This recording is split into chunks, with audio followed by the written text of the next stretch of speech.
Good morning and Merry Christmas to you and your family. This morning I'm joined by Bishop Robert Barron, the 9th Bishop of the Diocese of Winona-Rochester and the founder of Word on Fire, which I recommend to everyone.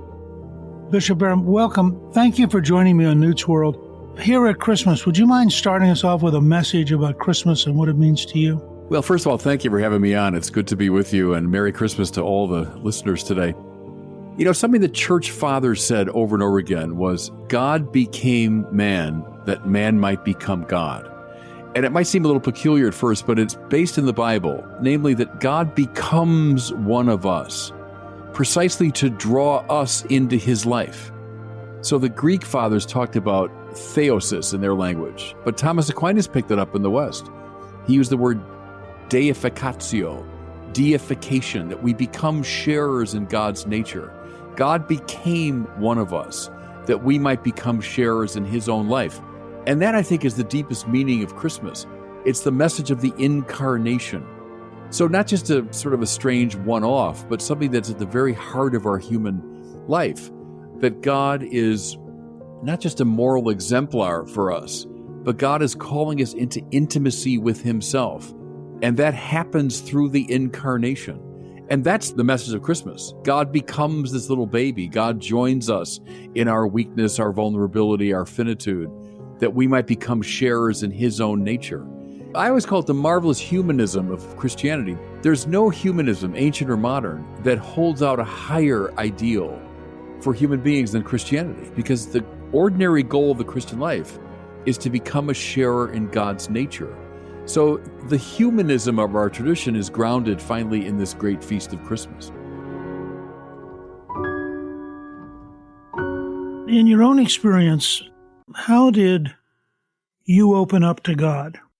Well, of course, I'm born and raised a Catholic, and so I was, brought up in the church and going to Mass, and my parents were very devout Catholics.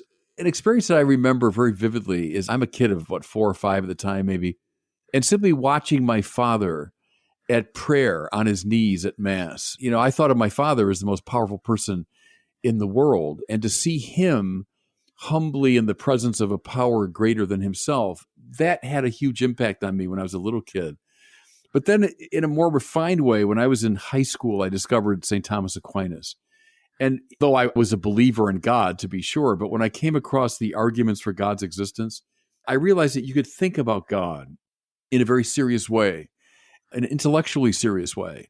And that beguiled my mind when I was a kid and led me to books and ideas and all that. And then it began to reach into deeper parts of my soul, it reached my heart. But I'd say the witness of my parents, especially my dad, and then the emergence of Thomas Aquinas in my life when I was a teenager, those both had a huge impact on me. As you have grown in Christ, you created Word on Fire, which anybody can access in the world. What led you to that? It's a great, profound breakthrough in being able to share the gospel worldwide. You do it as well as anybody I know. I appreciate that. I was a teacher at the seminary outside Chicago. So I had been sent for my doctoral studies to Paris, loved books, loved the life of the mind, got my doctorate, was able to travel through Europe, and I had all those great experiences. Came back, and I was a teacher for a number of years, taught courses, began to write books. I was on the Catholic speaker circuit, going around giving retreats and talks and so on. But it began to occur to me by the late 90s, so I've been teaching now for 7 or 8 years, that there was so much more we could do. I could spend the rest of my life, I thought, writing books for a relatively small audience and giving talks to rooms of 200 or 300 people. But I said, why not do what Fulton Sheen did back in the 30s, 40s, and 50s? I mean, why not use the technology available to us? Now, when I started, it still was basically TV and radio and that sort of thing. So I went to WGN Radio in Chicago, the biggest radio station. And I said, just for fun, tell me how much would it cost to have a little sermon show? And they said to me, well, for $50,000, we'll put you on at 5:15 on Sunday morning. So I went to my parish and I said, just that. I said, if you're willing to help me, I can get on the radio at 5:15. And God bless them, they did. They gave me the money. And that's how it started. It grew then to a website, and then I started recording a number of talks I'd been giving. Those got on Catholic television, and my profile, grew a bit. And then we had a breakthrough with the Catholicism series, which was modeled after Kenneth Clark's Civilization, which is a show that impacted me when I was a kid. This great English art historian taking us all over the Western world and showing us the great works of art. I said, why not do something like that with Catholicism? So again, scraped together the money somehow. We did that. And that's then really what brought it to a different level. And then we began the podcasts and the YouTube and all that business. But it started with just my conviction that we should be doing more, that we could do more, that Fulton Sheen was the model, but we had kind of dropped the ball after Fulton Sheen. So that's what inspired me. Bishop Sheen made Christianity totally practical and totally relevant, and did so with a sense of humor. He was a great showman. He had a certain genius. And part of it, was he was very highly trained in Catholic philosophy and theology. He had the agrégé, which is this advanced degree in theology from Louvain University. So Sheen was a high-level academic, but he also had his finger on the pulse of the culture. He understood American culture. For example, he used a lot of psychology. He used a lot of Freud because he knew that Freud was sort of making his way into the culture. He engaged in a lot of polemics against communism, which was a major political theme of the day. So he combined a rich Catholic intellectual formation with a keen understanding of the culture. And as you say, I think the humor was very important for Sheen. The greatest comedians of the day, Jackie Gleason and Milton Berle, admired his timing, his comic timing. So Sheen was able to pull that off in a rather extraordinary way. And at the time, there were, a handful of TV stations. And so if you get on television in those days, you were reaching much of the country. It's hard nowadays with the extraordinary range of opportunities to remember what it was like back then. Right. There's a flip side to it because now, we can be 24/7 all over the world and all these different platforms. Sheen had to rely on people coming at a particular time on the radio or TV to hear him. In a way, we're in a much better position than Sheen was in. You make the point that when we talk about the Christmas story, we look at Luke's account, the story really opens up by invoking two of the most powerful people in the world. It says, Quirinius was the governor of Syria, and when Caesar Augustus was king of the world, a census was called. It never quite occurred to me until I read your work that I'd always seen that as kind of placing it historically, but there's also drawing a contrast that these two guys had secular power, but here comes this little baby who, in fact, will have far more power. There's no question about it. I mean, Luke, all the gospel writers were literary as well as theological geniuses. And the way he uses Quirinius and Augustus to kind of haunt your mind as you read that story. So these figures would have had all the things that we associate with worldly power. They had honor and prestige, and they had armies behind them, and they had a comfortable place to live and all of that. And then Luke tells this story of this little nothing couple making their way to this dusty outpost, and the baby, it can't even be born in the traveler's hostel, is born in a cave or a stable, is put in the place where animals eat, is wrapped up. In other words, has no power, no prestige, no honor. Yet, and I think the key to that story is at the end, when the angel, who always inspires fear in the Bible, when an angel appears from another dimensional system, but then appearing with the single angel is an entire army of angels. And see, that's no accident that an army is associated with the baby king, which is far more powerful than the army associated with Quirinius or Caesar Augustus. And, what I find extraordinary there is, here's a man writing this story, let's say around the year 80 or so of the first century, when Christians were a tiny, tiny minority in a handful of cities in the Eastern Mediterranean. And yet he was saying very clearly, this baby, this Messiah, is more powerful than Caesar. And at the time, I mean, it was an incredible thing to say, but yet it's true, isn't it? I mean, we're still here and Caesar's long gone. I mean, Christianity, those following the baby king, we're still a great world power 2,000 years later. The Caesars are long gone. And so the gospel writers, they got something. They understood something.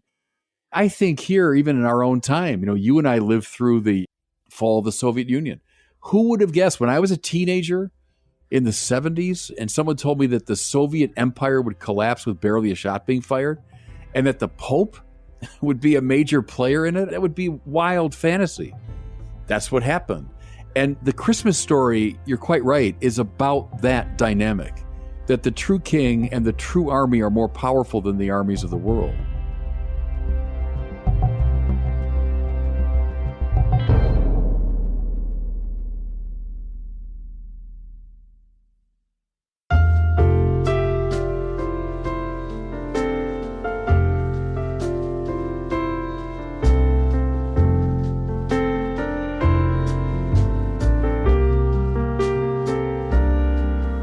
Clist and I did a movie called 9 Days That Changed the World about John Paul II going back.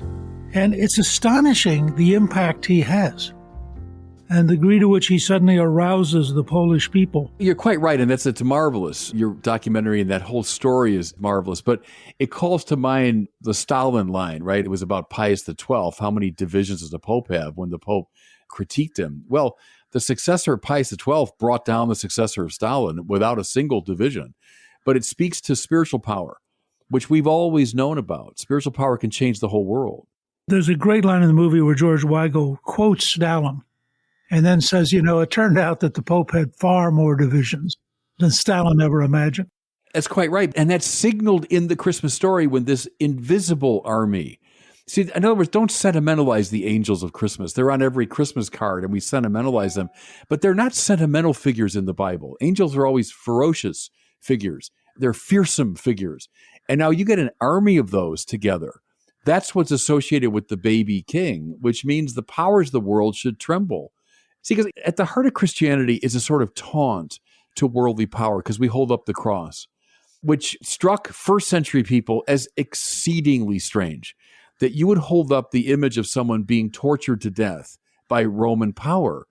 But that's the kind of delicious poetry of Christianity is we hold that up as a sort of taunt to the world to say, well, we're not afraid of what you can do to us because God's love is more powerful than anything that you have. And that's not just wishful thinking. You can see it in the John Paul story. What do you think most Christians miss from the celebration of Christmas? They miss the radicality and subversiveness of it, the two things we've been talking about, because we sentimentalize it. That's the problem. It's Dickens. And Dickens was a great figure and a great Christian. I don't want to be bad-mouthing Dickens, but we associate Christmas now with, the Dickensian London, and we sort of romanticize it. But Christmas in the Bible is subversive and it's radical. God becomes one of us, that we might become sharers in his nature. And God becomes one of us in order to lead a great spiritual army whose purpose is to conquer the world. And so when Jesus, the risen Christ, says, go forth and proclaim the gospel to all nations and to bring them under the lordship of Jesus. Well, that's not Whistling Dixie. I mean, that's a very powerful summons. And the lordship of Jesus means just that he wants all of life brought under his sovereignty. I think that's what people miss when it comes to Christmas. I always look back on this with amazement that here's this very small number of people who in their hearts are so passionately, deeply committed that within a century they're a worldwide movement. You look at that and you think something mystical happened. Something happened. Well, I rely there on N.T. Wright, the great biblical historian, because Wright said, prescind from religion for a minute, just from a purely historical standpoint. What is very hard to explain is the emergence of Christianity as a messianic movement. And what he meant was, at that time and place, the clearest sign possible that you were not the Messiah of Israel would be your death at the hands of Israel's enemies, because the Messiah was meant to be the king of the nations. And so if someone wanted to say, look, your guy is not it, all you'd have to do is say, look, the Romans put him to death. Well, Christianity didn't hide that. On the contrary, Paul says, that's all I preach is Christ and him crucified. But at the same time, they said, yeah, the one that Caesar crucified, he is the Messiah of God. And then to your point, it shows something happened.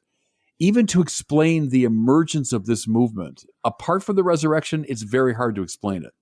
It's the empty tomb.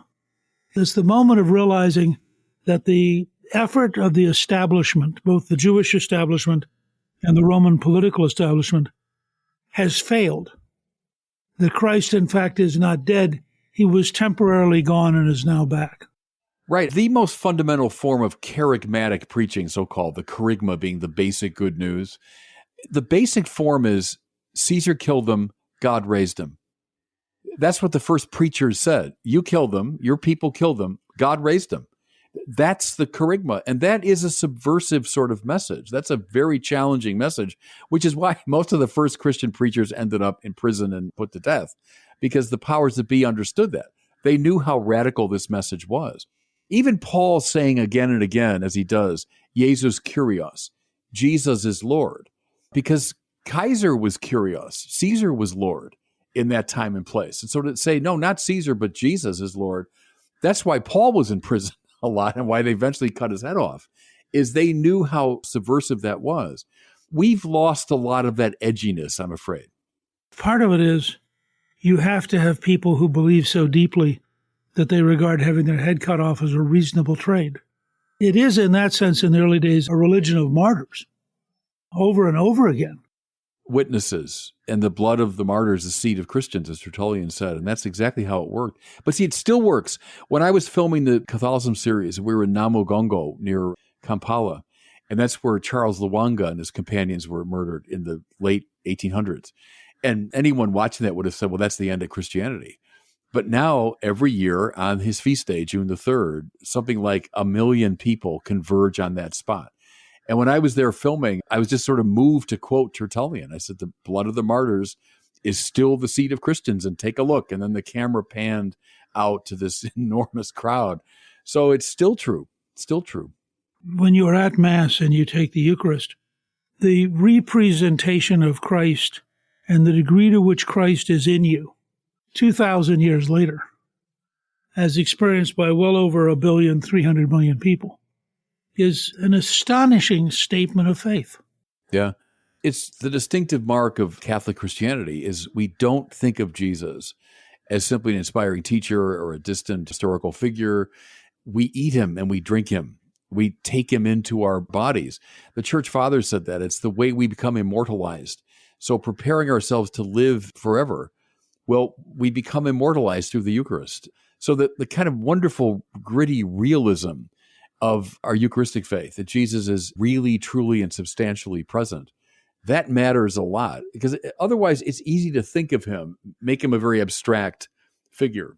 But no, we eat him and we drink him.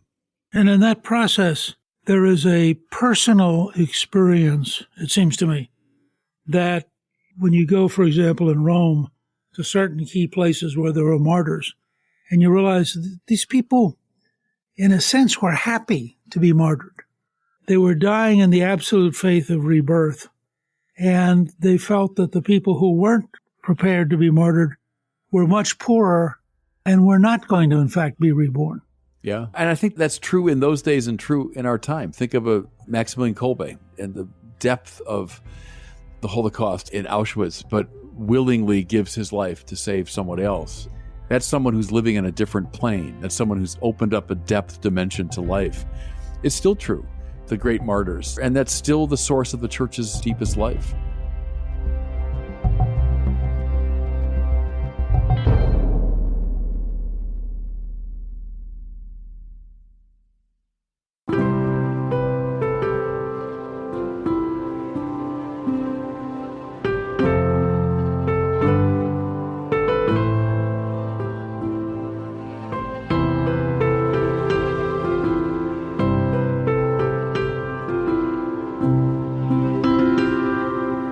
What was it like to move from Los Angeles to Minnesota?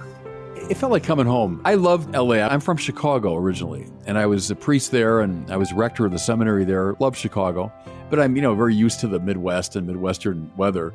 I was sent to California. To my infinite surprise, I was made an auxiliary bishop out in LA, and I was based in Santa Barbara, which is one of the loveliest places in the whole country. I loved it. Beautiful. But when I got the call, and that's how it happens in the church, no one ever talks to you. You've got no advance warning whatsoever. It's not discussed with you in any way. You just get a phone call out of the blue. And it was, you've been appointed the Bishop of Winona-Rochester, Minnesota. My first thought was, I got to take out my Chicago winter coat again, which had been hanging up for 6 years in my closet. It felt like coming home. It felt like coming back to a culture I was very at home with. Given modern technology, do you find it, for all practical purposes, as easy to do Word on Fire from Winona or Rochester? We're moving our studio to Rochester, right near the Mayo Clinic. We're moving right downtown. We had it in Santa Barbara at the wonderful Santa Barbara Mission. We were on the grounds of the mission. We just picked up all the equipment, shipped it out here, and we've rented a space, and we're building it out now as a studio. But see, to your point, people said to me, oh, you were out in Hollywood, and wasn't that better for communication? And I said, well, first of all, I wasn't in Hollywood. I was 2 hours out in Santa Barbara. And secondly, I said, we had our own equipment and studio, and I can do it just as well from here as I could from there. So that doesn't make a lot of difference. How much of your time does it take? Because it's brilliantly done. Well, that's due to my team. One of my team members is right here next to me as I record this. We have about 60 people in Dallas, Chicago, now Rochester. They're the ones who are so good at the creative side of it and the tech side. I'm not very good at the tech side of it. I would say it takes about 10% of my time. I usually write a column every week. I do a commentary every week. We film sermons. I have a couple of podcast shows. So maybe it takes 10% of my time. But most of my time now, I'm the bishop of the diocese. So I'm going to, meetings, doing liturgies. This morning I had mass and then going for another mass later in the day. So that's my work. That's 90% of my work. And this is about 10%. I was very impressed that your YouTube videos have been seen by over 90 million times. It's 120 million now, I think. Is it 120 million? Yeah.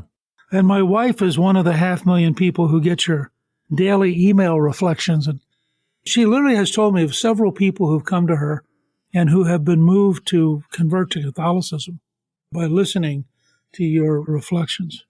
I mean, that's the whole raison d'etre. That's the entire reason we're doing this. So nothing makes me happier than that. I mean, I think it's very important because every generation has to operate within the world that they've discovered. I was really struck a couple of years ago. I was reading a novel about Paul and the Corinthians, and I hadn't realized it, but the Romans had created this amazing postal service. And one of the reasons you get all of Paul's letters is whether he's in Malta or wherever he is, he can literally write his dispatches and mail them. And so here is the secular Roman imperial mail carrying this subversive message all over the Mediterranean. That would eventually undermine Caesar. And that's been observed, for a while. So I think Christopher Dawson makes that observation too, that at the moment when it was most needed, there was a political structure. Think of the Roman roads, as you say, the Roman postal system, and relative peace. So we just finished all the awful civil wars with Caesar and Antony and Cleopatra, and all that was over. And so there was a kind of a relative peace obtaining in the Roman world. And that enabled the message to get out. And Paul used the technology of his time, which was Roman roads and parchment and the postal system. So that's what every generation has to do. Can you talk about the Word on Fire Institute and why you decided to found it? Yeah, well, the Word on Fire Institute was founded, about 4 years ago now. And the idea, it's a kind of a think tank. That's part of its purpose. We're gathering fellows who are supposed to do research and writing and producing of courses. So it's an online reality for the most part. So people join the Institute, they become members, and then they get access to all of our video material, but also to specialized courses in theology, spirituality, practical evangelism, etc. So the idea of the Institute is, on the basis of the fellows and their work, to form lay people in the work of evangelization, because finally they're in the front lines of it. I want to form lay people to evangelize their own families, their own kids, their own workplaces. So that's the point of the Word on Fire Institute, and we do it through the fellows and the courses and articles and books that they produce. And one of your biggest impacts has been the award-winning documentary series Catholicism, which you syndicated, which was nominated for an Emmy. That was a pretty courageous thing to tackle a project of that size. You know where that came from? I'll tell you exactly. It was at a board meeting. This is the early days. We didn't have much of a reach in those days. And a board member said to me, Father, if you're going crazy, dream big. What's your dream project? And I laid out that project. I said, what Kenneth Clark did in the 70s for Western civilization, I'd like to do for Catholicism, that we go all over the world. We'd film the most beautiful places. We would do it at a high level of production value. So they paused and they said, well, how come we can't do that? I said, well, first of all, I need the permission of my bishop. It was Cardinal George at the time, who was a great hero of mine. And I said, then we probably need, several $1 million. And so they started working at it. They went down and talked to the Cardinal without me. The board went down and said, could you give him permission to do this? And he said, yes. And then we started fundraising and we scraped the money together. When we got enough for an episode, we'd go and we'd film and all that. And then we back to zero. We started filming, by the way, 2008. And it was in the fall of 2008 that the economy collapsed. And so a lot of our donors, I remember saying, hey, Father, I want to help you, but I can't right now. The stocks are so bad and I'm losing money. So we scraped our way over 2 years and then got that thing filmed. We did a little bit of that in our couple of movies we made, including 9 Days That Changed the World. And you hope you can pull it all together because you can't start until you're sure you can actually get it done. It's a huge project. It is a huge project. And the people involved in that were marvelous. And one of them was Mike Leonard. I don't know if you remember that name. Mike was with the Today Show for many years. He did kind of human interest stories, feature pieces on Today Show. And I knew him from my parish in Chicago. And he's the one that linked us to a lot of NBC people around the world and so on. But we were sitting, I remember it's for episode 1, we're filming in the Holy Land, and we are in a pizza restaurant in Jerusalem. And we're having dinner. And he said, the church has been going through such a rough time. This is 2008, so we're just a few years after 2002. And he said, I wonder, this could be a tipping point. Maybe we could start moving things back. And so that stayed in my mind that that's what we wanted to do, was present the Catholic Church in its truth, its beauty, in a way that would be evangelically compelling. And we didn't know when we were making it, we had no idea what the distribution strategy would be. We had no idea if we could get it widely viewed. And it was PBS came through, and then they syndicated it and it went all over the country. Well, it's an amazing achievement. And now you have your newest book, The Great Story of Israel, Election, Freedom, Holiness. And I gather that's the first of a 2-part series. It is. And that's growing out of this wonderful Word on Fire Bible project. So we've now published 2 of these. The third one's coming out pretty soon. It's just an exceptionally beautiful, I think, presentation of the Bible. We have the biblical text, but then it's surrounded by commentaries. It's a bit like the glosses from the Middle Ages when they would have the text and then the commentary. But we're drawing from the Church Fathers, from Aquinas, from John Paul II, from Chesterton and Newman and everybody else. And then I've got some commentaries in there too. And then also on the page are beautiful works of art. And so it's just a very holistic approach. And our hope was to draw people that wouldn't normally pick up a Bible and they see small print and double column pages and lots of footnotes and they say, I'm not going to read that. That this would draw them into the beauty of the Word of God.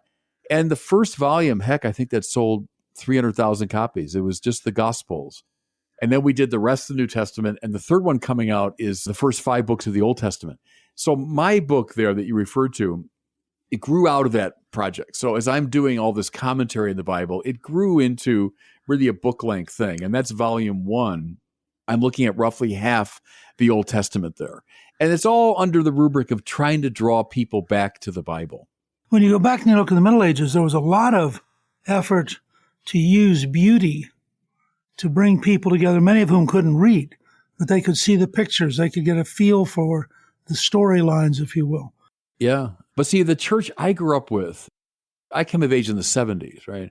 First of all, we dumbed it down. That was a huge mistake. Catholicism is a smart tradition, but we dumbed it down. My generation got butterflies and banners Catholicism. And it was a disaster pastorally because what happens is kids grow up and they have serious questions and they're getting nothing like serious answers to them. The second thing we did wrong in that period is that we uglified Catholicism. Look at the churches built at that time, the 70s and 80s. They're like these empty Bauhaus modernist structures and had nothing of the charm of the Romanesque or the Gothic or the ancient basilicas. And they became just sort of empty gathering places. Well, a dumbed down, uglified Catholicism is not compelling to people. And, my generation answered by leaving in droves, So one of the things I've been animated by is a desire to make it beautiful and to make it smart. And I think those two things are appealing to people. They always have been. I have a good friend, Liz Lev, who is a remarkable student of religious art and history. And she says that the Sistine Chapel in Michelangelo was the church's answer to Martin Luther. That the effort to say to people that there is a glory, there's an amazing beauty. And of course, if you visit the Vatican Museum, you're sort of surrounded by it. It's amazing. It's a very good point about Luther, because as you suggest there, he was against what he called the theology of glory, and he wanted purely the theology of the cross. And there's a complex history behind that. But the Catholic Church responded with Michelangelo and with Bernini and with Caravaggio, and responded with beauty. You do display the glory of God through artistic beauty. And I think one of the clearest signs of corruption is when we start destroying beautiful things. And we did that at the time of the Reformation. We did it in the ancient iconoclast period. And honestly, we did it in my lifetime. We destroyed a lot of beautiful things. And that's a sign of corruption. Dumbing down Catholicism and uglifying it are signs of corruption. I think that's right. And listen, I think you're one of the people standing firmly for tradition. It's a remarkable thing. And I want to thank you for joining me. I want to wish you a very, very Merry Christmas and a Happy New Year. And I want to encourage our listeners to visit your website at wordonfire.org, where they can find more of your sermons, articles, and books. And I want to thank you personally for joining me on Newt's World. Mr. Speaker, thank you very much. Merry Christmas to you. It was a joy to talk to you today.